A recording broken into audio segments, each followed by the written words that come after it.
Chapter 26 The Performer. Up in the swirling oak, the goose egg was peeping and wobbling around its nest. "Mamma, Mamma," said Egg. "I am not your mother," said the robot. The egg continued peeping and wobbling until nightfall. When the gosling inside settled down to sleep, the egg became quiet and still.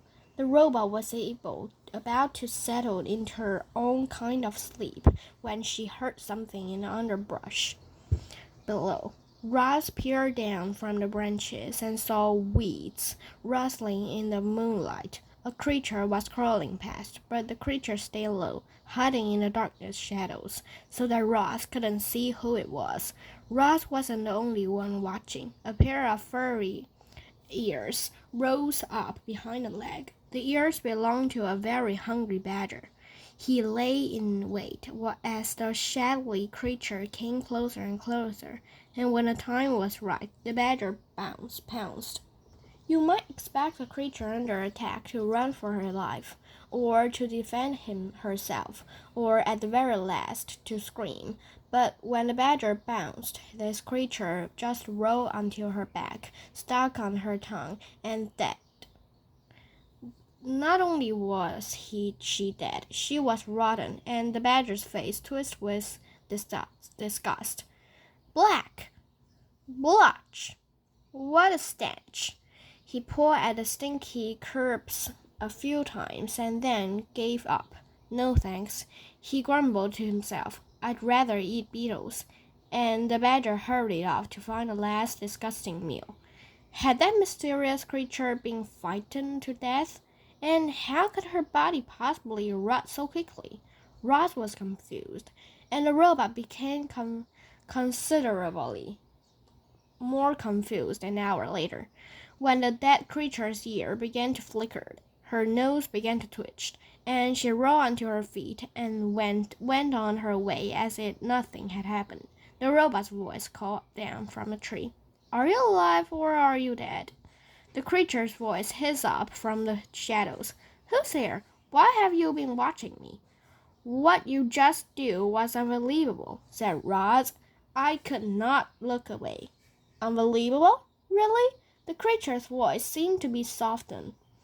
"I thought purpose I overdid it when I stuck out my tongue. I was certain you were dead." "Oh, what a lovely thing to say. Were you dead?" "Well, of course not. Nobody can actually come back from the dead. It was just an act." "I do not understand." "It's simple. I knew that if I stayed dead and really lay in it on thick, that old badger would be so disgusted that he'd run off. And that is exactly what happened. We opossums are natural performers, you know." "So you are an opossum." Roz's computer brain quickly retrieved an information it had on opossums. "You're a marsupial. You're a mousu. You are a marsupial and are nocturnal and are renowned for mimicking the appearance and smell of dead animals when threatened." "It's truly death scenes are my specialty," said the opossum, "but I have a wide dramatic range behind me, believe me." "I believe you." "Have you done any acting?" said the opossum. "I have not," said the robot. "Well, you should. You might enjoy it. You can start by imagining the character you like to be. How do they move and speak? What are their pose and fears? How do others react to them? Only when you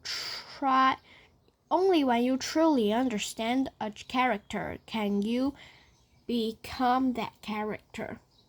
The two odd creatures sat there, one in a tree, the other in the weeds, and talked about acting.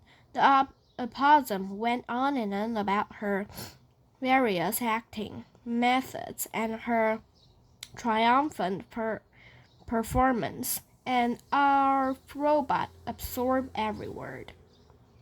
But why do you pretend to be something you are not? Said the robot. Because it's fun, said a possum, and because it helps me survive. As you just saw, you never know, it might help you survive too. Soon the robot's computer brain was humming with activity. Performing could be a survive strategy. If the opossum could pretend to be dead, the robot could pretend to be alive. She could act less robotic and more natural. And if she could pretend to be friendly, she might make some friends, and they might help her live longer and better. Yes, this was an excellent plan. Roz wasted no time and spoke her next words in a friendless voice she could master. Madam Marsupial, it would be a great honor and absolute privilege if you would kindly inform me of your name. Rod's friendly demeanor needs some work, but it was a start. Yes, of course, said the opossum. My name is Pinktail. And you are? Leaves gently shook as Ross climbed down from the tree. It is a very lovely pleasure to make you acquaintance, my dear Pinktail. A moment later, the robot stepped into the night moonlight. My name is Roz. Oh my, the opossum gasped. You're the monster. I'm not a monster. I am a robot, and I'm harmless. Harmless? Really? Well, you do seem rather gentle, and I heard someone say that you don't eat any food at all, which makes no sense. But hopefully, it means you won't eat me. I will not eat you, said the robot. I'm so glad to hear that, said Opossum, and a moment later she too stepped into the moonlight. It's nice to meet you, Roz. A weak smile appeared on Pinktail's pointy face. Roz thought things were going really well, but she didn't know what to say next. Neither did Pinktail, so the two friend creatures just stood there together and listened to the crickets for a while. Well, I shall be on my way, said Pinktail at last. Have a nice evening, Roz. Have a nice evening, Pinktail. I shall look towards to the pleasure of encountering you again in the future. Soon, I hope. Farewell. With that awkward goodbye, Pinktail slipped back into the weeds, and Roz climbed back into the tree. Chapter 26. Chapter 27. The Gosling. Something was happening to the goose egg. Tap, tap, tap, tap, tap, tap, tap, tap. Crack, crunch. A teeny bill poked through the eggshell.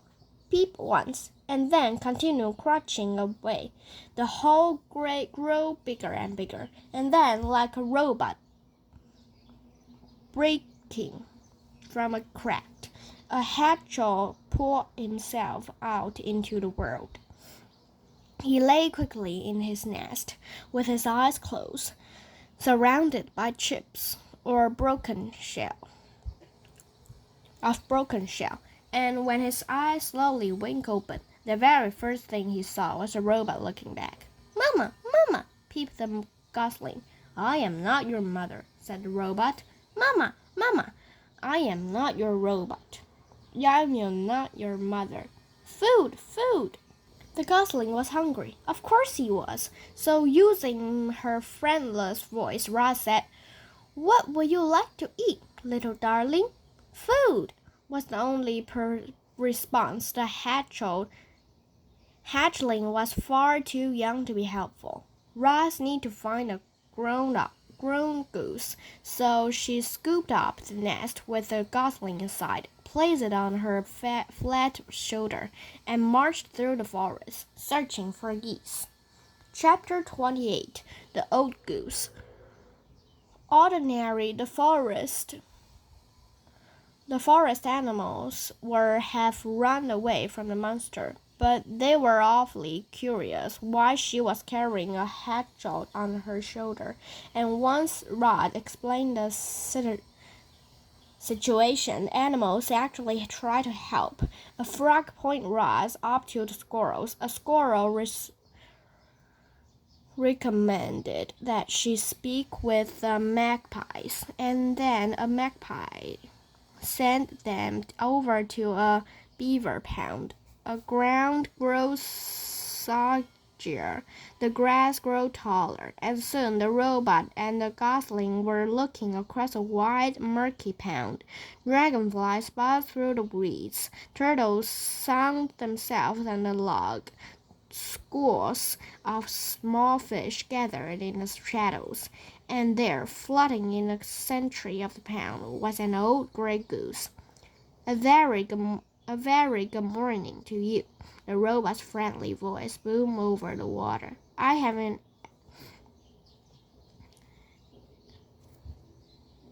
adorable little gosling with me. The goose just stared. I am in great need of your assistance, said Roz. Actually, the gosling is in need of your assistance. The goose didn't move. Food, peeped the gosling. Food, food. That tiny voice was more than an old goose could bear, and she began gliding across the pond, then swooping to the robot. What are you doing with this hungry hatchling? Where are his parents? There was a terrible accident, said Roz. It was my fault. This gosling is the only survivor. If there was a terrible accident, why does your voice sound so cheerful? The goose flapped her wings. Are you sure you didn't eat his parents? I'm sure I did not eat his parents, said Roz, returning to her normal voice. I do not eat anything, including parents. The goose squawked at the robot. Then she said, Do you know who his parents were? I do not know. Well, they must have belonged to one of the other flock on the island, because nobody in my flock is missing. Will you take the gosling? I most certainly will not, squawked the goose. I can't take it every orphan I see. You say this is your fault. It seems to me that it's up to you to make things right. Mama, Mama, peeped the gosling. I have to try them. I have tried tell him that I am not his mother, said the robot, but he does not understand. Well, you'll have to act like his mother if you want him to survive. There was that word again, act. Very slowly, the robot was learning to act friendly. Maybe she could learn to act motherly as well. You do want him to survive, do you? Said the goose. Yes, I do want him to survive, said the robot, but I do not know how to act like a mother. Oh, it's nothing. You just have to provide the gosling with food and water and shelter. Make him feel love, but don't pamper him too much. Keep him away from danger, and make sure he learns to walk and talk and swim and fly and get along with others and look after himself. And that's really all there is to motherhood. The robot just stared. Mama, food, said the gosling. Now would probably be a good time to feed your son, said the goose. Yes, of course, said the robot. What should I feed him? Give him some mashed up grass, and if a few insects get in there, all the better. Roz tore several blades of grass from the ground. She mashed them into a ball and then dropped the ball into the nest. The gosling shook his tail feathers and chewed his very first bite of food. By the way, my name is Loudwing, said the goose. Everyone already knows my name, Roz. Your name, Roz. But what's the gosling's name? I do not know. The robot looked at her adopted son. What is your name, gosling? He can't name himself, squawked Loudwing. And then, with a loud burst of wind beats, the goose fluttered up from the pond and landed right on Rod's face. Water streamed down the robot's dusty body as Loudwind leaned over the nest. Oh dear, he certainly is a tiny thing, said Loudwind. He must be a runt. I'll warn you, Rod. Rounds usually don't last very long, and with you for a mother, it'll take a miracle for him to survive. I'm sorry, but it's the truth. However, the gosling still deserves a name. Let's see here. His bill is all unusual bright color. It's actually quite lovely. If I were his mother, I'd call him Brightbill. But you're his mother, so it's up to you. His name will be Brightbill, said Roz as the goose fluttered back to the water. And we will live by this pond, where he can be around other geese. I will find us a sturdy tree nearby. You will do no such thing, the goose flattered her wing. A tree is no place for a gosling. Brightbill needs to live on the ground, like a normal goose. Loudwind sighs up the robot. I suppose you two will need a rather large home. You'll better speak with Mr. Beaver.